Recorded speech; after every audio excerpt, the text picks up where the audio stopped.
guys, Ken here, your thrifty apprentice. Welcome back to another water soluble Wednesday, guys. So I am deciding to take a break, a little break, just a little one from landscaping, and kind of get back into doing some other things before I forget how to do them. It's that simple. So you guys are looking at this uh, watercolor journal that I've been kind of testing out. I put together. This particular one did not work out so well. It's glue bound, but I think I told you guys before in the video that I'm working on trying to come up with a prototype for a watercolor journal. Um, this one looks really nice. I love the covering that I did. There's some Jane Davenport paper there on the front. Came out really nice. I love the little embellishments.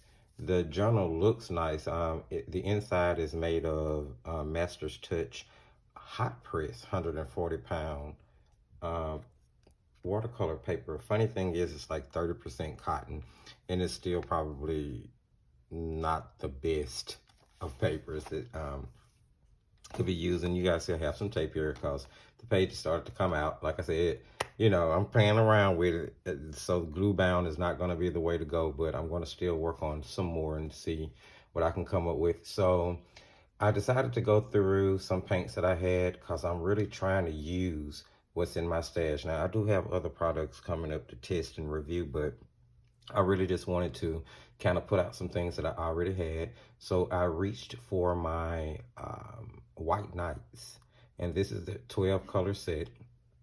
I purchased it and reviewed it. You can find that review on the channel. So I wanted to kind of play with these, and I was working on some trees. I mixed some greens. It comes with 2 greens in it. One of them is called green. The other one is emerald green, if I'm not mistaken. And so it comes with those 2 greens, but I kind of wanted to play around with some color mixing. So I mixed some greens. I didn't really label them, and I started playing around with some tree framework, just working on some different type trees. That palm tree looks a mess, I know, don't laugh. But I was just kind of working on some different type of trees, so I can start adding some different variety to my landscape work. And I thought to myself, well, you know, I've been doing landscapes for the last couple of videos. Let me kind of fall back and give the guys something different, maybe a taste of some of the older Thrifty Apprentice. So we are going to be doing flower painting today. I'm going to be painting some poppies, just something fun. So I said, let me mix some other colors. Now, I didn't do a standard color chart, you know, how you would typically make the squares and then square each color off by mixing it. I actually did my color chart in swatch form because I really wanted to be able to see the colors that I was making from what I was mixing. So the very first thing I did was to pull the primaries from the set. 2 yellows, 2 reds, 2 blues. I had a cad lemon yellow, a cad yellow. Both of them, ironically enough, have PY35 as the pigment in them. And I'm thinking maybe it's ground more finely in one than the other. I'm gonna have to go back and check and make sure that I have that right. There's a cad red and a carmine, a PR108 and a PR170:1 for the carmine. And the funny thing is that carmine makes some really pretty mixtures. Now, White Night paints, in my opinion, are already kind of, what's the word I'm looking for? I don't want to say neon-y, but kind of saturated. So that's going to make some really pretty colors. Then 2 blues are ultramarine and the phthalo, of course, PB29 for ultramarine and PB15 for the phthalo blue. And that's definitely a green shade phthalo blue. Let's not mistake that. So I just did some mixing from the primaries to see what different colors I could get. Got some pretty decent shades of green that were reflecting from the previous page. Still kind of thinking about future landscapes, seeing if this palette can kind of help me out there. I mixed some browns from the burnt umber, which is PBR7. It gave me some really nice earth tones being mixed with just the primaries here. I didn't mix it with the entire palette. because as I do each individual color, you're going to still get to see it anyway. And then the black here is called neutral black, and it's a three color mixture. It's a PBR7, PR187, and a PB15:1. So it actually has phthalo blue in it as well. So it made some really nice tones. Here, the black and carmine, the carmine and the ultramarine. Like I said, that carmine is going to make some really beautiful saturated colors. I like the phthalo blue and black mixture here as well. So then I took the two greens that came in the set, which was Emerald Green PG7 and regular green PG8. And I mixed them with the other 11 colors to see what shades and variations of green I could get. Now, some of these got kind of streaky, and I'm not sure if that was my doing for mishandling the product or if it wasn't enough water in the mixture at the time, but for whatever reason, some of these got pretty streaky, especially when we start mixing the yellow ochre, which is a mixture of PY43 and PY1. And I'll be honest, I'm not a fan of the yellow ochre in this set. So, with that said, who knows, maybe I'll replace it with another yellow ochre at some point in the future. But I'm kind of leaning towards ordering a larger palette of White Knight paints. For all intents and purposes, I do like them. They are one of the most affordable professional grade of paints on the market at the moment. And I'll be sure to link some places where you can source getting them if you would like to. And you can check out the review that I did on them as well. Again, I really like these paints. So I'm really contemplating ordering a larger palette. But I wanted to mix from this one to see what I could get first. Because I really didn't do an in-depth color study of the paints originally. The greens, like the burnt, when you're mixing it with like the darker blues, the phthalo and the ultramarine, here the carmine gave me a really kind of gray, blacky green. I don't know, real gritty. I think that'll be beautiful for mountains. That's a beautiful mountain color in my opinion. So when you mix the yellow ochre, the colors are kind of weak in my opinion. And like I said, they came out pretty streaky. I like the mixture of the ochre and the ultramarine, but it's just so weak. And that was pretty much all of the color mixing that I did, just to kind of play around and test out and see what I could get from these paints. So we are going to be doing a poppy. So I'm already set up here. I got my little palette and got my paints here. And this is a piece of Strathmore 100% cotton, 140 pound cold press 8x10 sheet that I'm painting on here. So this is cotton paper, and I've already got my composition drawn out, and we are going to jump right on into painting.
you.